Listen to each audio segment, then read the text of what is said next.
귀신의 이름이 군대라뇨. 엉뚱하지 않습니까? 오늘날 현대인을 지배하고 있는 것들, 탐욕, 쾌락, 허무, 분노, 이런 악함들도 마치 군대처럼 강력하고 파괴적이지 않나요?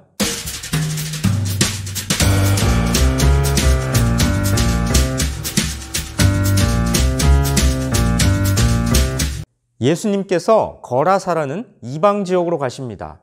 그때 더러운 귀신 들린 사람이 무덤 사이에서 나와 예수님과 마주하게 됩니다. 그런데 그 사람은 몹시 사나웠다고 합니다. 고랑과 쇠사슬로 그를 묶어봤지만 쇠사슬도 끊고 고랑도 부숴버렸습니다.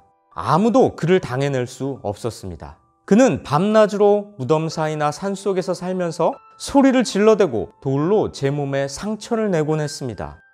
그런데 이 귀신 들린 사람의 모습이란 2000년이 지난 오늘날 현대인들의 서글픈 자화상을 미리 그려내는 게 아닐까요?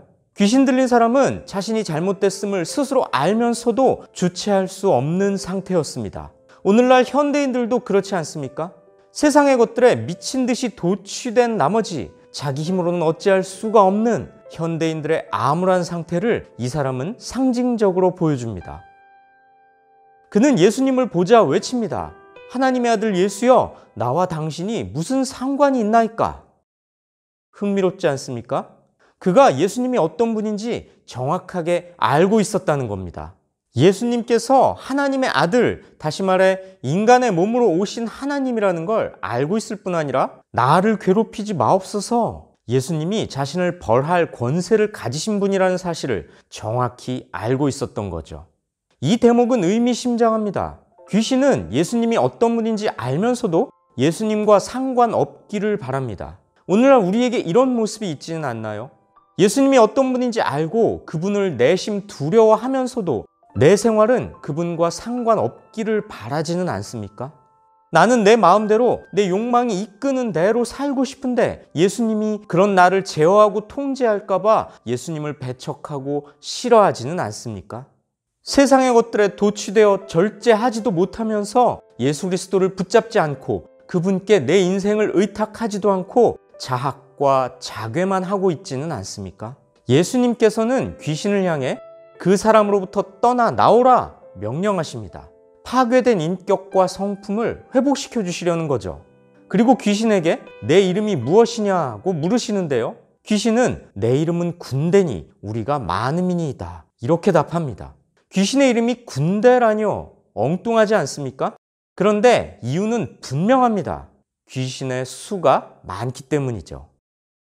군대라는 단어는 헬라어로 레기온이라고 하는데요. 원래 군사 용어였습니다. 로마 군대의 한 개 군단은 6,000명으로 구성되었는데요. 레기온이란 이 한 개 군단을 가리키는 말이었죠. 이 사람에게 들어간 귀신의 세력이 얼마나 강력하고 파괴적이었으면 이런 단어를 이름으로 썼을까요? 오늘날 현대인을 지배하고 있는 것들, 탐욕, 쾌락, 허무, 분노, 이런 악함들도 마치 군대처럼 강력하고 파괴적이지 않나요? 귀신은 예수님께 간청합니다. 이 지방에만은 있게 해달라는 것이죠. 마침 그곳 산기슭에서 많은 돼지떼가 풀을 먹고 있었습니다. 귀신들이 예수님께 간청합니다. 우리를 저 돼지들에게 보내셔서 들어가게 해주십시오. 귀신은 왜 돼지들 속으로 들여보내달라고 간청했을까요? 여기서 돼지는 야생이 아니라 그 지방 사람들이 방목하는, 다시 말해 기르는 돼지였습니다. 귀신은 돼지떼들을 몰살시킴으로써 그 지방 사람들이 예수님을 배척하고 미워하게끔 하려고 했던 것 같습니다. 오늘날 우리는 어떻습니까? 우리가 소중히 여기는 것들이 사라진다면 예수님을 미워하게 되진 않을까요? 예수님께서는 허락하십니다. 귀신들은 그 사람에게서 나와서 돼지들 속으로 들어가죠. 거의 2,000마리나 되는 돼지떼가 가파른 비탈로 내리달려 바다에 빠져 죽고 맙니다. 귀신 들렸던 자는 귀신들에게서 완전히 노임받게 됩니다. 예수님께서는 그 사람의 영혼과 육체는 물론 사회적인 건강까지 회복시켜 주신 거죠.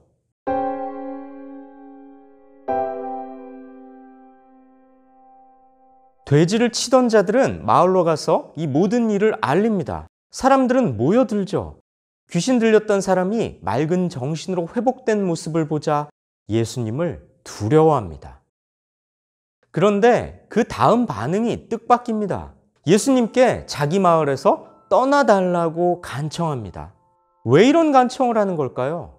귀신 들린 자는 마을의 골칫거리였습니다. 아무도 그를 제어하지 못할 정도였다지 않습니까? 기껏 마을의 골칫거리를 해결해 주었는데 귀신 들려 육체와 영혼이 모두 피폐해진 자를 회복시켜 주셨는데 융숭하게 대접하기는커녕 떠나달라는 게 웬 영문일까요? 돼지떼는 곧 재산이었습니다. 아마도 마을 사람들은 돼지떼를 키워서 이익을 보던 것 같은데요. 경제적 손실에 대한 아까움을 버리지 못해 예수 그리스도를 배척하고 만 거죠. 한편으로는 이 예수가 돼지 2,000마리를 몰살시켰다면 다음에 그보다 더 심각한 일을 충분히 일으킬 수 있다. 이렇게 생각했을 겁니다. 예수님께서 귀신의 요구를 들어주신 것도 그런 이유에서겠죠. 돼지떼에게 귀신이 들어가게 함으로써 마을 사람들이 그토록 소중히 여기는 재물이란 한순간에 없어질 수도 있는 것임을 알게 하려 하셨던 겁니다. 그뿐인가요? 만약 돼지의 주인이 유대인들이었다면 그들은 율법을 지키지 않는 자들이었습니다. 율법에서는 돼지를 부정한 동물로 취급해서 먹지도 않고 가까이 해서도 안 되었기 때문이죠. 어쩌면 이 지역에 살고 있는 로마인들에게 팔기 위해서 돼지를 길렀던 탐욕스런 유대인들이었을지도 모릅니다. 예수님께서는 부정한 짐승을 기르면서까지 재물의 욕심을 부리다가 저 돼지떼처럼 멸망당하지 말라는 경고의 메시지를 보내신 것일 수도 있겠습니다.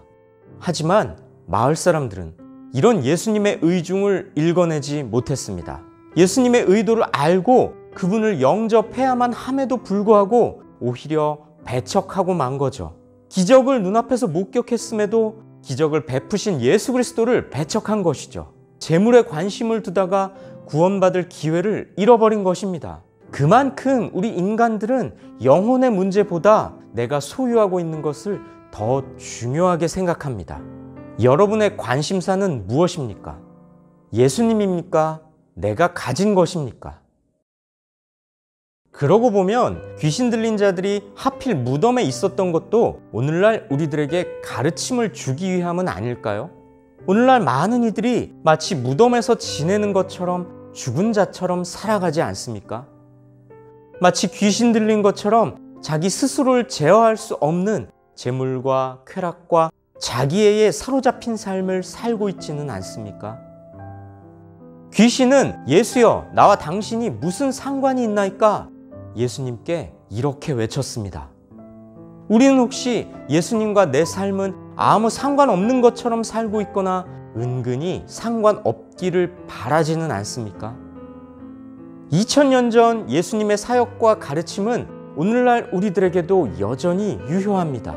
이 말씀을 가슴에 새기시고 내 소유보다 예수 그리스도를 우선시하고 그분을 사모하는 삶을 살아가시길 주님의 이름으로 축복하고 권면합니다.